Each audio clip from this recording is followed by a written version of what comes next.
Saat pertama kali bertemu dengan pasien, sebenarnya keadaan pasien itu keadaannya sudah tidak terlalu baik karena proses saat lahir itu yang menjadi kendala.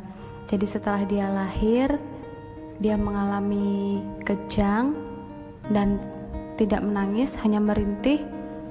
Setelah itu sempat henti jantung. Kemudian dilakukan RJP oleh bidan dan puji Tuhan jantungnya kembali berdetak. Setelah itu konsul ke dokter anak dan dokter anak disarankan untuk dirawat di ruang khusus perawatan bayi baru lahir. Sebenarnya keadaan anaknya itu dalam kandungan cukup bulan dan cukup berat badan. Namun saat dirawat di ruang perawatan bayi ini juga sempat mengalami henti jantung lagi. Jadi sempat dilakukan RJP berkali-kali. Setelah itu keadaannya kembali normal, namun dia masih punya riwayat kejang. Setelah keadaan kejang itu membaik, pasien disarankan untuk rongsen karena menurut indikasi dokter, bayi ini juga mengalami bronkopneumonia. Akhirnya setelah dirongsen, hasilnya keluar dan benar bayi ini ada indikasi ke arah bronkopneumonia. Setelah beberapa hari perawatan di ruang perawatan khusus bayi, keadaannya membaik, kejang juga membaik. Akhirnya dokter menyarankan untuk lanjut ke fisioterapi untuk merangsang motoriknya, terutama untuk rangsangan minum susu pakai DOT. Jadi selama kejang dan dalam proses perawatan dia itu minum pakai OGT. Kemudian keadaannya sudah mulai membaik selama fisioterapi. Bayi ini juga sudah bisa mulai pelan-pelan refleks untuk minum itu muncul. Akhirnya disarankan dokter untuk pulang melakukan perawatan lanjutan di rumah. Saya nama Mariono, asal dari Desa Bujurahayu. Nah, di sini istri saya berobat. Selama di sini saya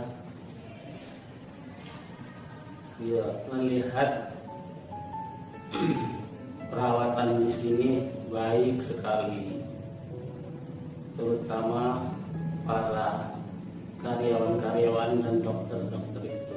Dokter menyuruhkan untuk fisioterapi yang menerapinya itu Ibu Ines ditandingi dengan Ibu Devi. Selama terapi itu seminggu 2 kali.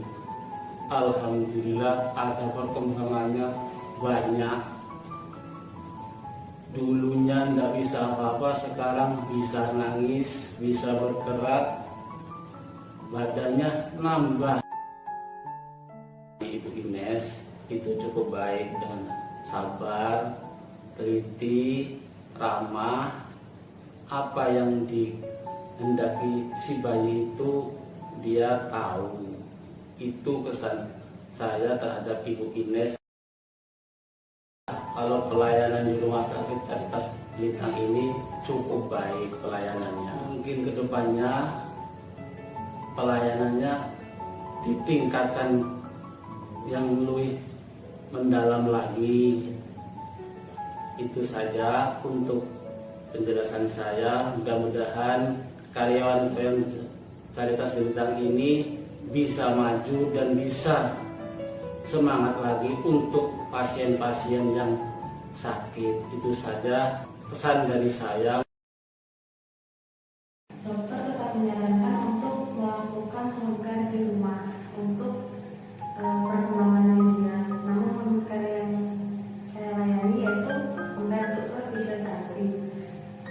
Karena intensitas kami yang sering bertemu, saat home care itu seminggu 2 kali. Kami sering bertemu, sering bercerita, maka jika ada apa-apa terhadap pasien, entah pasien